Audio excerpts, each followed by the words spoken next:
Are we neighbors?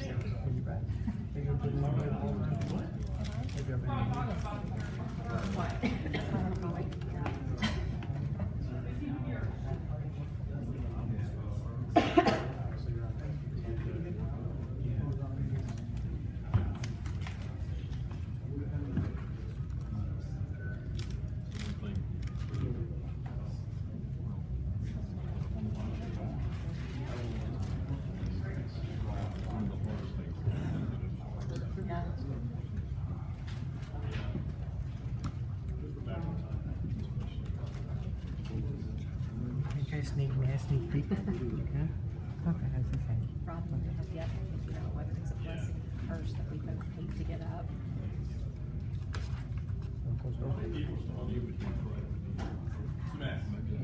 How many people are still on That's where the whole team that's here? I don't care how long I've slept. I hate to get up. I hate to get up. Less than 5. Get up. All right.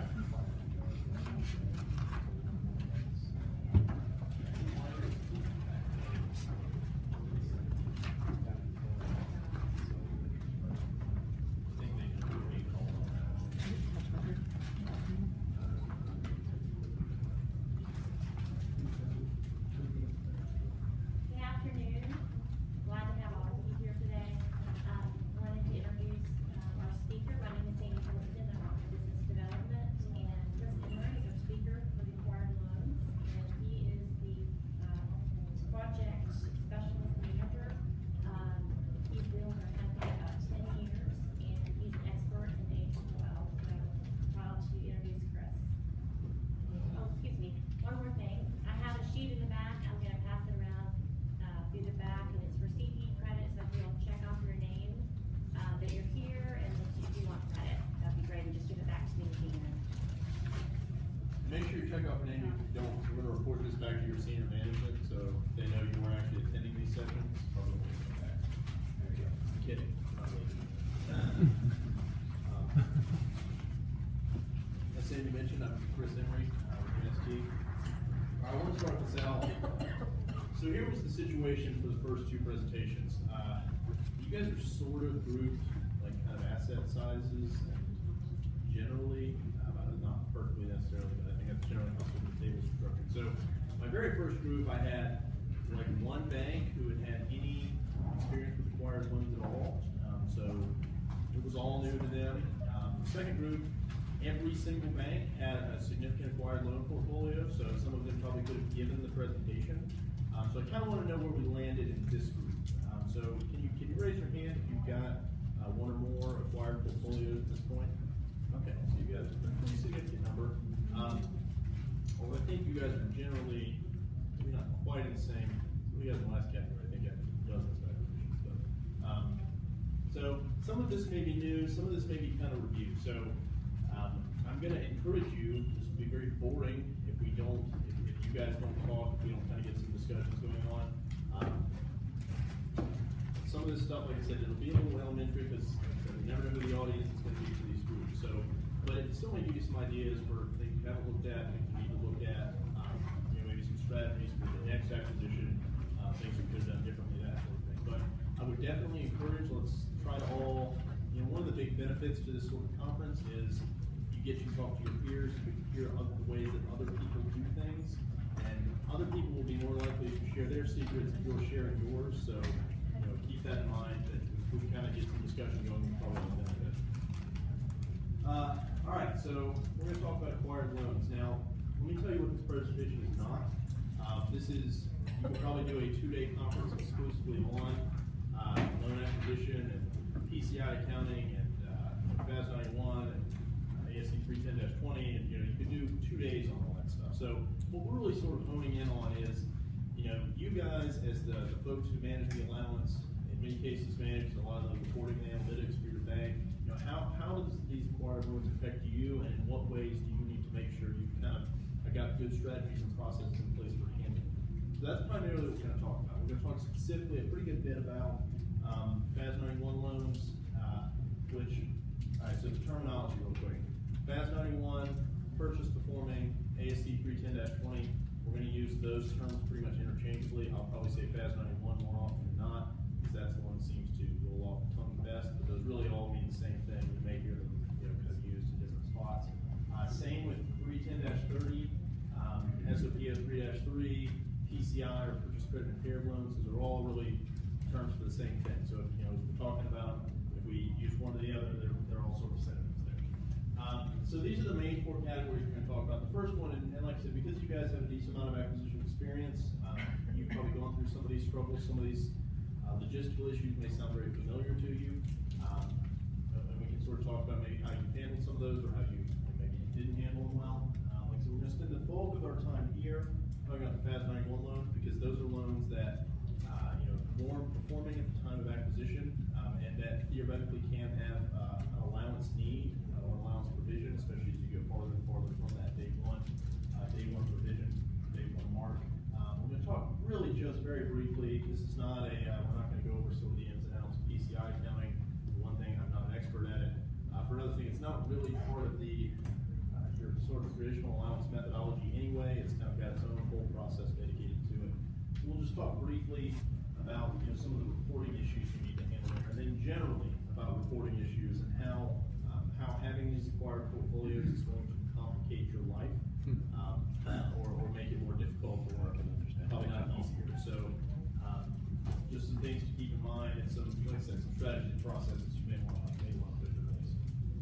So let's talk about logistical issues first, and I bring them up as key questions because I find that very often the folks in this group, the folks who own the allowance, the folks who may have a lot of those reporting responsibilities, you may be the last one at the table when it comes acquisition time. Those decisions get made at sometimes higher levels, and then suddenly it's just, oh, and we need to do this, and it sort of gets handed down to you. So these are some of the key questions that you can kind of bring up early in the process, make sure we understand how some of these things are going to work. And even if you have done multiple acquisitions before, every acquisition is going to be different. There's going to be a little bit of different things you have to deal with in each time. So maybe some things that you haven't had to deal with before that you will the next time around. One of the big ones is core consolidation timing. A lot of you guys have already done acquisitions, you've experienced this probably pain, because what you've got is you're acquiring another bank or another portfolio, and you're either going to put your loans on their core, or more commonly, you're going to put their loans on your core. For banks who have gotten very good at this acquisition stuff and are sort of have this down to science, that may happen very quickly. That may happen the very time that acquisition is occurring. In many other cases, though, you end up running parallel systems for sometimes quite some time. We were talking to the bank earlier who ran parallel core systems for over a year before they actually consolidated the two cores. So that's a number of different reporting periods that you're going to have to pull this data from multiple sources. So kind of going along with that, we need to see what are our coding issues or conflicts. Now, a lot of times this gets addressed as part of the sort of core consolidation project, but depending on the timing of that, you may need that information before it's actually gotten to in that project. So understanding how some things are mapped over, how their data does or does not jive with your data. And then identification, understanding what loans go where. So we'll go into detail on some of these. So as far as the core consolidation timing, is it going to be available? I mean, it's a pretty basic question. Is it going to be available on our core systems immediately after acquisition? At least with the banks we've worked with, the answer more often than not is no, not immediately. Sometimes, like I said, banks, especially banks who've done this a number of times, you've got teams that sort of can go in and swarm this information and kind of make it happen. But in many cases, there is some delay or lag time here. So that's, you from the reporting standpoint, you from the allowance standpoint, you need to understand how that's going to happen, especially if that bank's going to originate loans after you've acquired them on their core loan system, even beyond the FAS 91 needs, the PCI needs, those are your loans. Just because they happen to be on another loan system, they're still your loans. You need to understand what those originations are, and they need to just feed into your, if nothing else, they've got to feed into your sort of traditional allowance methodology. So if not, who's responsible for compiling the data from the acquired bank side for allowance calculations? Now, the reason I said who is because it's almost always a person, and in many cases, as part of these business combinations, that person may not have a job anymore, depending on how it goes. So you don't want to get into the situation where the sort of key people you need to talk to on the acquired bank side have already left the bank or are about to leave the bank, and then then suddenly you've got to sort of start from scratch here. Again, some of these are things that seem like they might be self-evident. We've seen banks struggle with them, you know, kind of time and time again. And some of it's because of poor planning, and some of it's just because this is a messy process. It's not always, you know, super clean. This is a good one to keep in mind. And some banks think that just because the bank they're acquiring uses their same core loan platform, so maybe you're on Fiserv, they're on Fiserv, this is all going to be great. You know, if you use some particular fields for segmenting your loans that are maybe bank defined, you know, maybe user defined, or maybe you don't even know they're user defined, but it turns out they are, and then you discover this other bank's using entirely different coding structures. You know, maybe you guys drill down into individual NAICS codes on your C&I loans. Maybe they don't even track NAICS codes on their C&I loans. So these are things you need to understand, what's going to go where and how these things need to match together. Do they have all the information you need them to have, or are they going to have to sort of change some of their processes before that core consolidation happens? Again, yeah, we need a translation from their coding to our coding for a variety of these items. I know the Home Street crew has just gone through some of this pain. It's not a great deal of fun, I think, right? And again, these seem self-evident, but it's, you know, it's things that are going to come up. They didn't come up with your last acquisition, they may come up with the next one. So it's good to have a plan and strategy in place. As far as identification, this is one of the big ones. And again, we're talking about the kind of the core consolidation times too. If they're going to be originating loans on their system, or you're originating loans in your system, both of which belong to your bank, not part of the acquisition, you need to be able to identify what loans from their core are originated before and after acquisition. Origination date's not always your friend in those cases. Some banks think, well, just look for the ones with origination date. Sometimes, depending on the core, that date can shift on a particular loan. So, not always necessarily. You need to have a solid plan in place for can we identify these loans versus those loans, acquired versus not acquired, versus originated, as well as maintaining these identifications. So, we see a lot of banks who will use maybe a static listing of loans to say, all right, we know these are our soft loans, we know these are our fast times loan loans, we know that these are the acquired loans, these are the originated loans. And while that can work, in some cases, you will also find that sometimes loans that are essentially the same loan will change loan numbers. And then suddenly your static list doesn't work as well as you thought it would, because what is essentially the same loan, now it may be bifurcated into an A and B note, but it's still the same loan. It still needs to have those acquisition characteristics tied to it, but now your sort of static lists are no good. It's not that static lists can't be part of the process of this for understanding, you know, what loans are acquired versus originated. It's just you need to know what the potential risks are there, and you need to have a plan in place for it. There are banks. We had some banks in the last. I know one bank in the last group who specifically they've done a number of acquisitions. They still use just static lists of loans where these are our soft loans. When in reality, it's entirely possible that that list may not be good or up to date. All right. Any questions kind of about the logistical issues? Like I said, you guys have done these acquisitions before. Might not be new information to you, but it's just strategies for kind of keeping some of that information tight. Anyone want to talk about logistics sort of style war stories at all? Issues you've had, things you feel like worked well versus didn't work well? Yes. Well, it turns out that the acquisition that I was involved in, that the entire MIS department left after a couple of weeks after day one. And so I was really left with, while there was a core system that was still operating, the risk information was nobody could even find it. So I have to maybe have more than just you have to have in mind a list of types of historic and trend data that you normally would expect to have. Sure. And these are, like I said, it's things that when these acquisitions get talked about at a high level, right? Like, oh, we're going to buy this bank, we're going to buy that bank, and the nice press release doesn't detail these issues, right? It doesn't talk about how difficult some of these data issues are going to be, or like you said, some of the personnel problems you potentially run into, people leaving and things like that. So it's just good things to keep in mind. So next we're going to talk about FAS 91 loans. We'll spend the majority of our time here. There was actually a sort of issue that got brought up by Steve, the guy from Pro, who spoke just before our breakout sessions, about FAS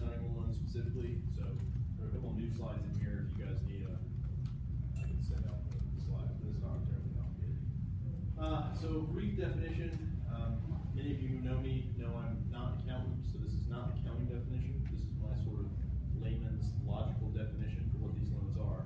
So, whenever I'm explaining these things, I'm trying to think, all right, if I have to explain this to like someone who doesn't know a lot about banking, how do we talk about it? So basically what your FAS 91 loans are when you purchase these loans from another bank or you purchase another whole bank, these are loans that are performing at the time of the acquisition, right? And usually you're going to take some sort of discount,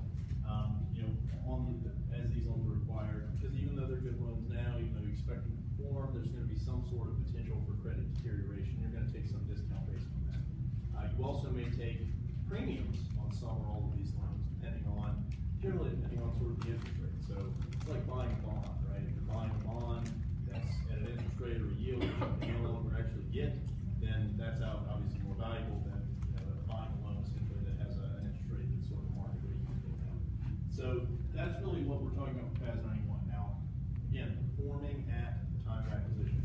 We're not really going to go into the whole kind of day one valuation process, but there's really a whole process that goes there, oftentimes involving a third party, due diligence, understanding what their loan portfolio looks like and being able to value it effectively. We're not really going to go into a whole lot of detail on that, but just understanding that that's what happens, that there's going to be some sort of evaluation, and then we're going to receive, these sort of discounts as well as potentially premiums on these loans, based on that acquisition. It's important, this last line here, so if you haven't dealt with these before, these are the discounts and premiums work a lot like a FASB fee or cost, like an origination fee that essentially sort of has to go for the life of the loan or over a longer term. You don't just get to sort of dump that directly into your profits. It's going to accrete over time, as the loan pays through. So those discounts are not like a static number that will stay with the loan forever. Neither are they a number that's like going to immediately disappear. That's going to be with you for a while. Most banks we see will actually load, for the FAS 91 marks, will actually load these into their core loan system because they can't handle those sort of deferred fees. Like I said, it's really just like any other FASB deferred fee or cost based on whether it's a discount rate. So they'll often load them into their core, which can make things a little easier, but some banks do handle outside. All right, so pooling decisions. So we talked about these FAS 91 loans are the performing loans. There's not a special process like there is for the purchase credit impaired loans, where they sort of have their own cash flow analysis process that's complicated and outside the scope of this presentation. These loans can potentially have a reserve need. Now, probably not at day one, provided you've done a pretty good job on your valuation.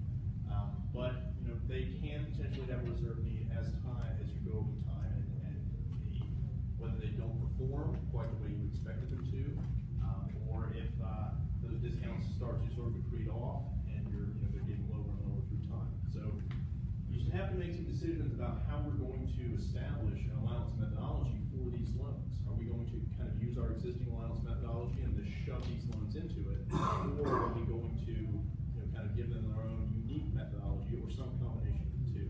So some of the decisions you need to think about when you're determining how you're going to look at that allowance methodology. And again, I know many of you guys have already done acquisitions, but these decisions are going to have to be made every single time, right? Whether we're going to keep doing sort of a new allowance methodology for every acquisition, whether we're going to sort of combine all of them, whether we're going to do some of each. Very often it's kind of an acquisition by acquisition decision because of various different factors that we've kind of talked about. So from a pooling structure standpoint, and when I talk about pools, allowance segments, FAS 5 segments, you guys all agree what that is. Basically, are they going to be combined with our originating loans, or are we going to separate them out entirely? So things to consider here are, is this bank geographically similar to what we are, or this portfolio geographically similar? If I'm a bank in Washington State, I'm acquiring a bank in Texas, do my loss rates that I've established in Washington State mean anything at all to these loans that I've acquired from Texas? Maybe not. Same if we do have significant geographic overlap, do we pursue the same borrowers? Do we do the same types of lending? The institution historically, have they done the same types of lending that we've done? Have they sort of pursued the same sorts of loans, or are they totally different? When we've seen both situations, do they have riskier credits than we do, or actually less risky credits than we do? So what you're thinking about here is, when you're looking at loss rates,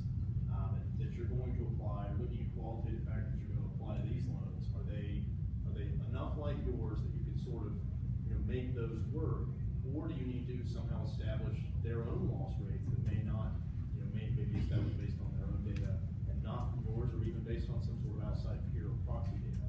So that's one thing to think about. So if they are separate, so if we do say, all right, our pool's not going to be any good for a variety of reasons, we need to separate this pooling structure out. Should you essentially just make a copy of your pooling structure and just say, all right, we'll shove their loans into these pools? Or should you sort of tailor the pooling structure to their institution? So, say you're a lender who does very little C&I lending, but then you acquire a bank that has a significant C&I book. Whereas you may dump all of your C&I loans into a single segment, it may be appropriate to actually sort of divide those out farther based on their acquired portfolio, because it may perform differently. So some of those things may change the decision you make. They have more consumer lending if you did, or less. May change what decisions you make there. We've actually had, so again, if we're talking about separate, we've had a few instances, if you do choose to separate the pooling structure, so you do say, all right, now we're going to segregate these loans entirely, we're not going to let them sort of poison the well with our originated loans, or let our originated loans poison the well with theirs, depending on what the situation is. If you do that, you've got to come up with some sort of either loss rate established from their information. We've seen a number of banks do that in the past, where they've essentially tried to kind of mine the acquired institution for some of that historical information, so they can sort of build a loss rate based on that. That's not necessarily an optimal solution, because your credit policies, your underwriting policies may not be the same as theirs, so you may have charge-offs where you would have charged off and they wouldn't have, or they would have charged off and you wouldn't have. But you do have to find something, right? You can't don't let the perfect be the enemy of the good here. Just because it may not be the best possible solution, if you can get your hands on that data, it may be better than essentially just pulling numbers out of the air, or just using purely peer data. If not, then you may have to somehow use your loss rates or other loss rates there. And then identifying them. So being able to pool out separately, acquired versus non-acquired. We sort of talked about that when we talked about the logistics and how you're actually gonna identify some of these loans. So let's look at the actual reserve calculation. Now I mentioned there's a potential reserve need on these loans. Probably not at day one, or hopefully not at day one, but maybe fairly shortly after that, there can be a potential reserve need here. I'm going to talk about, this is a methodology we've seen a number of our different banks employ. I'm not going to say it's the best methodology or the only methodology that you can use for this, but it's a methodology we've seen a number of different banks employ, and therefore a number of different auditors signed off on, as well as regulators. So this is one of the ways we've seen it done. Now, I mentioned there was a little nuance that Steve from Crow brought up. I actually kind of added a couple slides to address that specifically, because it looks a little bit unsettled, but I'm going to go over this the way that we understand it, and then we'll kind of talk about what that potential nuance is there at the end.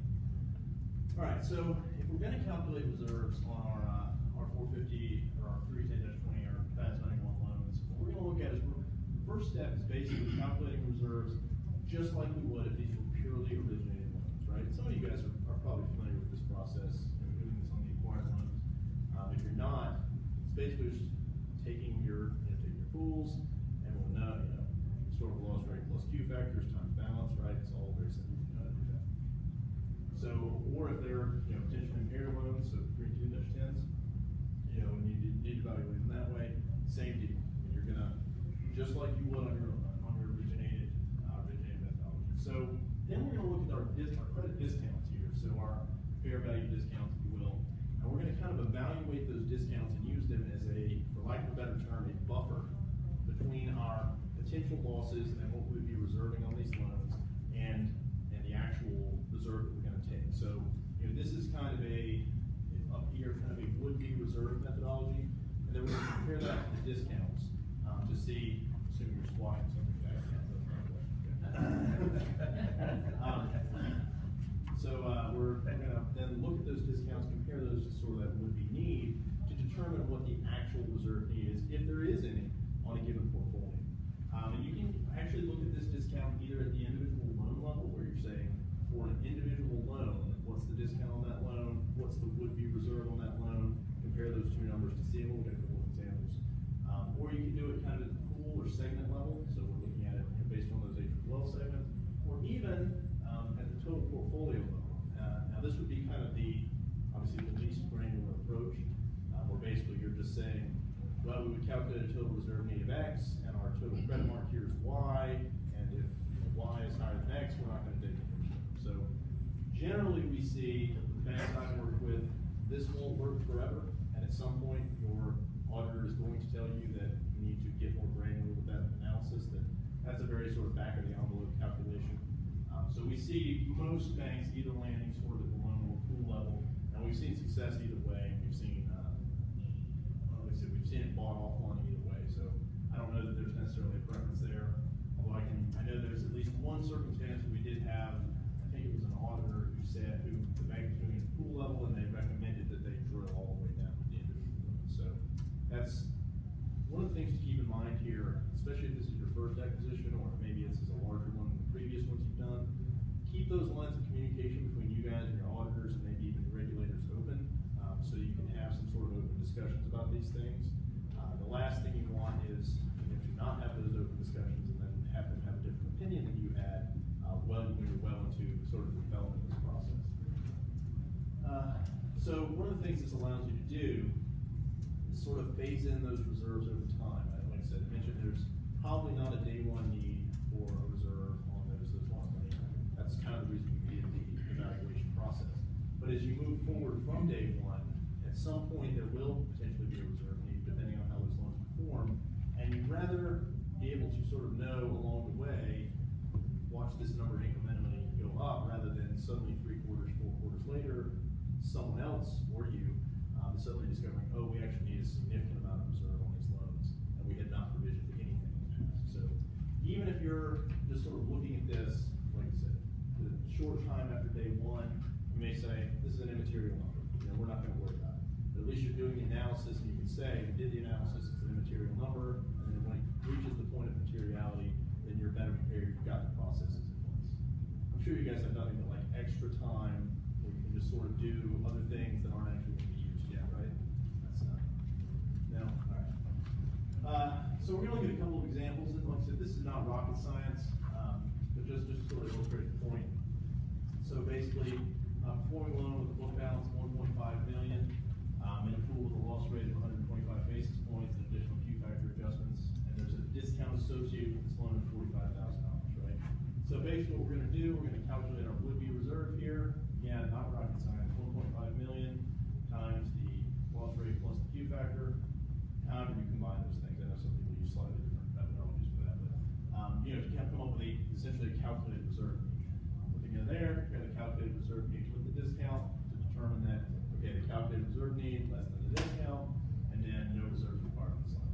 We're not going to take a negative provision here, right? Just because it's net, like less than zero, we're not going to go negative on it. Generally, we're just going to say, if it's sufficient, yes, no, we're going to allow it to be at zero. So take the same loan, and let's say it hasn't performed as we expected. Maybe it's dropped down to a special mention or watch rated pool that now has a higher loss rate associated with it. So here we've got 6.25% rather than the 1.25 we're looking at before. Same Q factor adjustments, same remaining discount. So in this case, we're calculating a reserve. Reserve needs obviously substantially higher due to the pool it now lives in. So now when we compare it with the discount, we see that there's now a deficiency. Now, just because there's a deficiency doesn't mean you now reserve this number, right? You're going to still use the discount as that buffer, so it's going to offset essentially some of that reserve calculation to get you to the kind of 60. There's too many M's there. Probably not 60 million, probably 60 million. So that's going to get you to the reserves needed on loan of 60,000. Again, this is not like rocket science. This is fairly simple, but again, this is one methodology that we've seen used pretty commonly, and this could be done at the pool or the loan level, and we've seen success either way. Same scenarios. Basically, in this case, it's a 310-10, so it's becoming an impaired loan. I didn't get into the complication here of if it has a partial charge-off, because that can sort of complicate things, because that's sort of partially offset the discount. Discount might go away in that case. But here we're saying it's not been partially charged off, but it's impaired. Looking at the NPV future cash flows, comparing that to the discount to look at the reserve. So you guys get quickly, just, obviously, not that complicated, but one potential methodology we can use here. All right, so this is the, is anyone familiar with the OCC Banking Accounting Advisory Series? If you're not familiar with it, you should become familiar with it. The OCC comes out with this, I think annually, but the date they come out with it seems to sort of change. It's not like always that is. That been your experience? They like Well, pop it up on you? Yeah, the last one came out last December, but they dated it. So, So I think before that, it was like in September or something. yeah, so they sort of vary it a little bit. It's not always in the same spot, but it's usually, especially if you guys have new hires, people you need to sort of teach about the allowance, it's really valuable. We actually use it internally at MST for some of our new technical hires, just so they can sort of get a baseline for some of these things. And basically the way they go through it is, they do, at least for a lot of them, it's sort of question and answer based. And they'll oftentimes give you kind of a scenario and then give you a question and give you the answer. It can be really helpful stuff. So this is the one that was a little confusing the way Steve talked about it, and I'd be interested to hear if some of you guys have been into this at all. So this talks about essentially a whole bank transaction, an acquisition method, blah, blah, blah, impaired and non-impaired loans, accounts for the impaired loans is PCI, and accounts for the non-impaired loans in accordance with 310-20, right? So you're doing the valuation, having a deferred fee, cost, whatever. And then the last line here, for the acquired non-impaired loans, Bank A bifurcates the acquisition fair value mark into a credit portion and a non-credit portion when estimating ALL needed in subsequent periods, okay? This is the part that's maybe a little confusing, because we talked about looking at the discounts, there are potentially premiums on those loans as well, and for most of the banks that we've seen dealing with this, they're not really taking those premiums into account from an allowance calculation standpoint.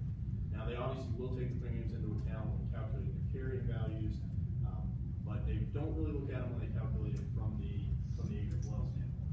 So here was the question: is it proper to bifurcate the fair value mark when they acquired non-impaired loans into a credit portion and a non-credit portion when estimating ALL in subsequent periods? So basically, they say no because the entire discount is part of the same thing. You have any question? No, okay. Just talking along. I got you. Well, related to this, I mean, I thought you couldn't use the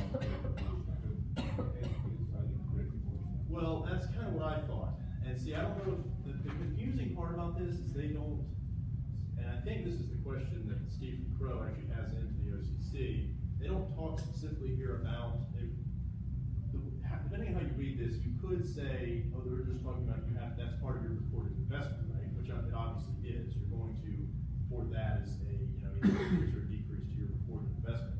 But if you're looking at this from an allowance standpoint and calculating the way we talked about, we're using the credit discount as a sort of buffer, should that then be potentially offset by, a premium associated with that as well? If there's a net premium there, should that actually, sort of eliminate part of that? So, has anyone had any sort of discussions like this? Yeah, Deloitte's our auditor, and they would agree with that. The example we gave them was, take a loan or a pool where you've got a credit discount. So say it was, UPB of $100, you had this credit related discount of 1, that you had an interest rate, the interest rate component of the mark was like a positive 1.5.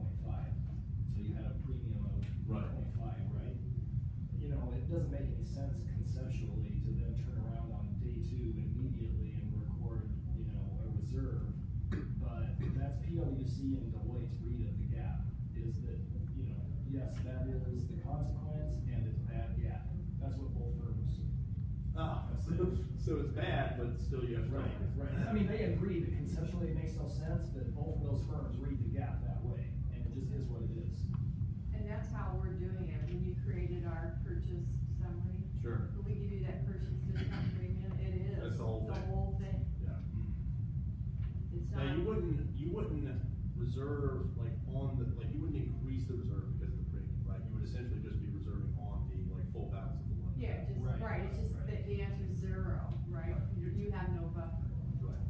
Anybody else dealt with that? Yeah, so on the ABA guide, and our accounting committee, actually asked the OCC about this, and in December when it came out. And I think that they were thinking that they really weren't intending to change practice much.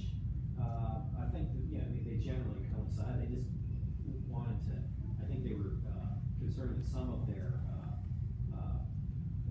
guidance that they had put out before kind of aligned with this whole premium business where you kind of, it stuck up an allowance because of the premium, but, you know, I think the bad practice or whatever, I don't think they're intending to change anything, just that this is like, here's what we do. This is what it is. Yeah, here's what it is, we are addressing it. So what that means is basically, based on this methodology, or based on, you know, you could have a day one allowance, right? Which we did with that Right. acquisition we had. And that's the part I think a lot of people have a hard time swallowing, like, I just did a fair value assessment on these loans, like. Yeah, it was more like, okay, day one, okay, you don't have to, but on day two. Right, day 1.5. The only reason why we didn't come to blows is because it was a small dollar amount Yeah. in this instance. Yeah, I And can we see just it. didn't want to, you know, do the brain damage. Right. If it would have been a big dollar amount, I mean, we just adamantly don't agree. I don't see how the day one valuation can be accurate if we need a day one. Right. For loan losses. Yeah, that's Right. sort of the position that I It's think. not- Okay, so, right, so what you're saying though, is an absolutely correct statement. Now, when we get into CECL, this is something we didn't get into this morning, but CECL has another day, you're gonna have a day one loss on that, no matter what you buy it at, right? Because the CECL allowance has a life in itself, so even if you bought it at the discount, then you have an additional CECL allowance. It does not get reduced like in this thing by whatever credit spread is in there. It's become a point of contention in some of their discussions lately. Good. That's what they need, more CECL points of contention. Yeah, exactly, right. Anybody else comments on that? Like I said, this was an interesting piece to me, because like I said, it could definitely lead to a day one allowance, which would make some people want to throw up, right? So, anyway. Another question, what about day 365? Yeah, I mean, I think at some point you will potentially have an allowance on these loans no matter what. This just sort of accelerates that whole timeline, right? Because if you're taking those premiums into account, you know, you're suddenly going to have potentially, like I said, if there were a lot of premiums, and that may be the other piece of this, that a lot of times the premiums aren't significant enough for it really to make a huge difference. But you know, in some cases, and it sounds like you guys had some cases where it was a net premium on some of those, so you did one allowance. Here we are. So yeah, seems sort of icky. I have a question on BES 91. Do we have to calculate the BES 91 as an individual loan basis or pool? No, we've definitely seen. Now, do you mean like the day one valuation, or do you mean like the sort of the reserve? Yeah, so we've definitely seen some banks calculate it on a segment basis. The example I gave was loan level, but we've definitely seen a number of banks go, you know, like, what's the total discount on this segment, what's the total allowance on this segment, calculate it that way. And we've had that sort of involved. I think you guys do. Yeah, we're in the middle. We started the whole portfolio and then Deloitte said after about 6 months, so I know you need to get more granular, so we got down to the segment. But you guys have not gone down the But way. we're not doing loan by loan. I mean, we calculated loan by loan, but then we roll it up on a Right. segment basis and do our comparisons. Anybody calculate loan by loan in here? Might be. It's gonna give you a different reserve. Yeah, it will. So like the more granular you go, because of the sort of excess discounts not being able to make up for, you know. Have more reserve. Right, then, yeah, the more granular we go, the more reserve we'll have, which I have heard of at least one instance where, you know, there were auditors that said, you can't have this discount making up for that discount, you know, like on individual loans. But again, this is one of those situations where your mileage may vary. Because I don't know that there's like a 100%, this is the only way to do this calculation, so. This is just one of the methodologies we've seen. And in my estimation, like the pool methodology is certainly a lot more transparent. Like the problem with this is, like now you have to know what the individual loan calculations were, and that makes it a little more opaque because it's no longer as simple as calculate, you know, total pool balance times, you know, historical loss rate plus bulk, and now you gotta drill down to the individual loan, and that math doesn't quite work out. I mean, the math still works, it's just a lot more detail to it. other questions about that? Like I said, this was exciting, can't wait to bass, shit. In your free time, yeah. All right, let's talk, like I said, just briefly, I know some of you guys are quite familiar with PCI accounting, should probably teach class on it. I am not qualified to teach class on PCI accounting. I just want to point out a couple of minor things here. Obviously, they're outside of the scope of traditional allowance methodology, right? So, you think about like the RIC schedule on the call report, we've got our loans evaluated, if you really call loans evaluated by group, right? Essentially loans evaluated individually, and there's this other, purchase credit impaired section. Those are the ones we're talking about, right? Things that go in that third column over there. And they're, again, there's sort of a complicated process that I'm not really qualified to talk about. They are outside of the scope, so you don't necessarily have to pull them into your allowance methodology because they're sort of having their own process done on them. We have had some banks though that have actually, sort of for fun, pulled them into their allowance methodology and essentially kind of ran them through it just to see what that might look like, and even compare that back to kind of the yields that they're doing on those PCI loans to make sure that those things agree. This is one example of one thing that I know Dorsey from Grant Thornton has talked about a lot. Like, there's a lot of work that goes into the allowance, and sometimes it seems sad just to use it for this one little number or one big number on the balance sheet, right?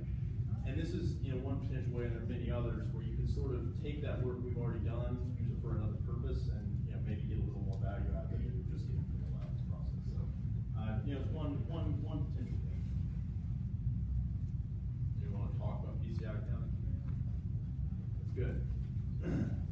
All right, so I want to talk about reporting issues. Last thing here.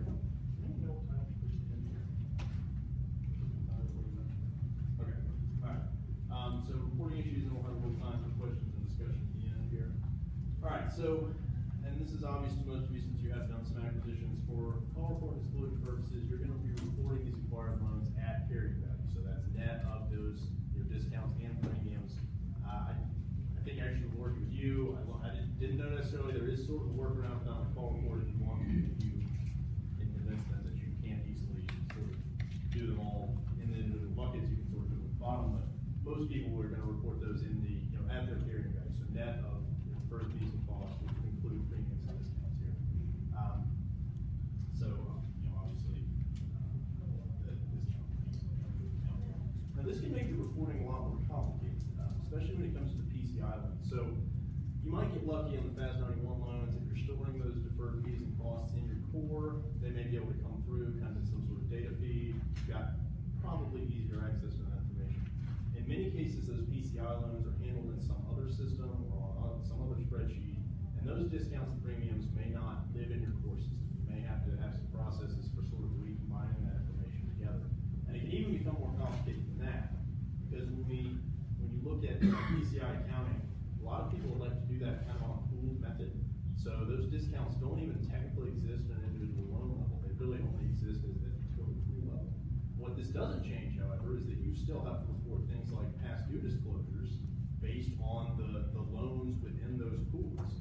So that can make things a little complicated. I talk about this concept of disaggregation. So this is where you want to have the capability to take those sort of, even those pool level things, push them all the way down to the individual loan. So we understand in each loan, what our calculated reserve is at each loan, what our days past due is at each loan, what our which methodology it is and where it lives. And from there, we can then re-aggregate it to any sort of category we need to. So any other piece of data that we've got at the loan level. So some people will just look at marks at the GL level or the sub-GL level. But those aren't necessarily bifurcated into the different segments they need to be bifurcated into depending on how you set those up. So you really need to be able to get at that information at the individual loan to then be able to aggregate it up based on your reporting classes and segments for your footnote disclosures, 10Ks, 10Qs, and then again based on call reports to be able to sort of drill those down and then build them back up. So that may mean that a single call report line has, depending on how you did say your PCI accounting, a single call report line may have discounts from a couple different PCI pools or vice versa. You need to be able to understand how those get pushed down to the individual loans and then build back up. So it's sometimes a difficult trick. So it's something to make sure you know how to handle the processes. Yeah, this is kind of what we went over here. And if most common method seems to be to just disaggregate those on a pro rata basis to the loans within the pool. So, if there are 10 loans of equal size within the pool, sort of, disaggregate the discount based on 10% of each one. Seems to be the common method. Anyone use a different method? All right, so now's the part where you guys have to talk. We have 10 minutes, we can sit here in silence if you'd like, or we can actually have some discussion here. We talked about this a little bit, so I think most of the audience is dealing with acquired loans already at some level. Could be one, could be multiples. And I think, for those of you who aren't already doing acquired loan activity, I'm sure I don't think any bank now doesn't believe M&A activity is at some point in their future, potentially, so I think that answer very much everybody's yes. Do we have any volunteers? So, who've dealt with the acquired loan stuff, and it's changed their allowance process. Any volunteers on sort of how it's changed or complicated your allowance process? Not sure so much complicated, but more just a general question, not necessarily for anyone in here. I mean, you were talking earlier about doing like an allowance for those acquired loans and seeing how much of your discount is still left.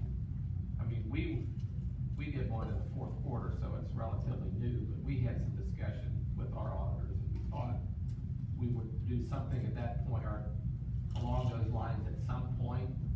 And at least it was my impression from talking to them, is that you don't do any allowance, you don't do anything for an extended period of time. And the extended period of time was more than a year, or what I gleaned from the discussion. But, I mean, it didn't really push, we kind of talked about it conceptually because we just did it. So, I mean, it's really not gonna be an issue, but here in the next 6 months, it probably will be. Yeah. And, that's why I said, you can go ahead and build these processes even if you feel like the allowance is a little ways off, to make sure that the allowance is a little ways off. If you've got your auditor's buy-off on that sort of approach, go with what you can go with, right? Anyone else had that sort of discussion about like how long to wait before? Yeah. No, we haven't had the discussion. We've just purchased a couple of banks. And so, I'm just like the example you gave, we're kind of the last ones to get pulled in. And I'm going to ask something really silly here, because all these folks in here know what they're doing, and I have no idea. But I guess I started thinking about all of it, and I obviously have a very simplistic view of how this was going to work. And then some of these other statements that you said, some of the guys brought up about having the day two, all this, and I was blown away by that. And because I thoroughly thought that once that third party marks it, I'm going, okay, until that loan matures or renews or we do something to it, it stays in that pool and it has the right amount of loss on it. Otherwise, what did the third party do that was worth anything? And so that's kind of, and I thought that as something matured or renewed or we did something to it, we would move it over to the originated bucket and start working and just include it over there. So obviously I am completely wrong on that. Banks that have taken the approach that they've essentially made that argument. Now, the one weakness in that argument is, at day one, they're basing those marks on like certain assumptions about how the loans are going to perform. And if those loans do not perform to those assumptions, like say they're all pass loans and then 4 of them drop to substandard. Well, I think then you can make a pretty good argument that no, this is not the right amount of allowance here anymore, right? Because they didn't do the thing that we thought they were going to do. You sort of evaluated it based on them potentially being pass loans forever. So we actually have had some banks who've taken that position who've said unless there's like a credit event on these loans, we're not taking an allowance on them. And like I said, your mileage may vary. People have gotten buy off on that approach. Again, depends on your auditor, depends on the regulator, depends on all that. Someone else had. Well, yeah, you just mentioned that they're not going to all perform and stay at the same level. There's going to be deterioration, very seldom improvement. And we've got caught not accounting and reserving for the deteriorated FAS 91 loans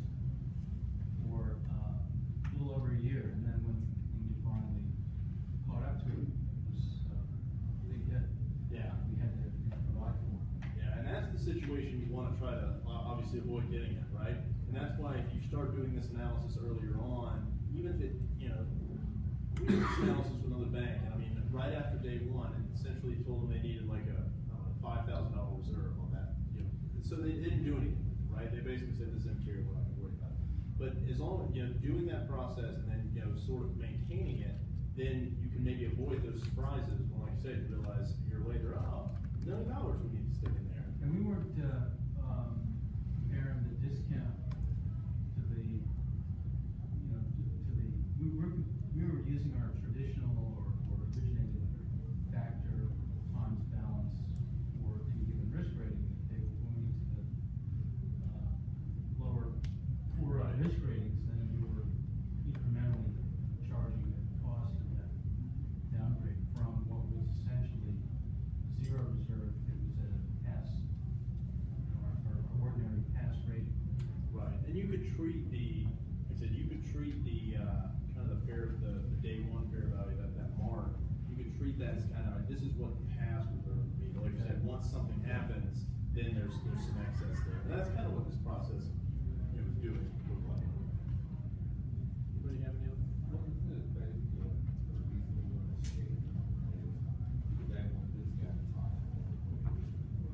Right, you would expect that, like I said, if at day two, this was not, well, I mean, given the situation with premiums, at day two, if this number was not zero, yeah, you would, something would be suspect, right? Either your valuations were bad, or your methodology here potentially is bad, or it's significantly different, you might need to look at your assumptions. So, yeah, at the very least, like I said, it's a reasonable check on, you know, are these marks still, you know, what we would expect to be, or are they going the way we want them to? Questions? No, let's see. Yeah, so the kind of the methodology we looked at, the loan level methodology, it's something none of you are doing at the loan level, but how many people are doing something similar to this, either at the pool level, maybe even just total portfolio? Adrian?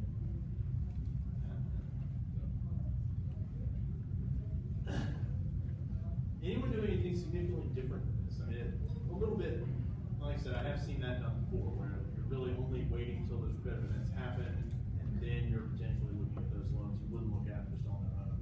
I think the only potential weakness there is if the day one valuation again made assumptions that then turned out to be very not true about like economic factors or something like that. So we're in a deteriorating economic factor cycle. You know, the fair values were based on, you know, kind of a different perspective. That would be, you know, maybe another reason. Chris, or just like an additional comment, our acquisition was in, basically mid-October of, 14. We had our valuation done like beginning of August of 14, so there was roughly 2.5, 3 month difference. One of the things we did, or I think our auditor strongly suggested it, is basically do that, saying what were the assumptions in August, and why do we think they're still legit the middle of October? Right. I mean, on the credits, on the interest rates and all that stuff. So, and we obviously, or we would, hoping we would not have to do another valuation. Right. So, I think it was a valid assumption. We just had to document, kind of to Steve's points this morning. Yeah, and that's kind of what you're doing here. Like you're constantly sort of reevaluating those assessments, right? If your day one valuations were perfect, and the loss rates that they sort of expected or were baked into those day one valuations, and those loans performed exactly according to those expectations, you're right, you should never have a reserve need on those loans, right? Because that's sort of what that was there for. But, you know, that's not the reality that we look at sometimes, so. Did you do a date down then from the original evaluation? Did you do a date down then on the original evaluation you did from the time you were marketed? Just a sampling of it to see if anything had changed? Now we looked at, well, overall, the interest rates we assumed on what the market was then versus now. And then we took those factors and we adjusted for the loan balances, because the loan balances have changed, but the underlying assumptions that on the credit side, on what the interest rates were, all that, we kind of validated those, just that those were still representative of the environment today or of the deal growth. So we feel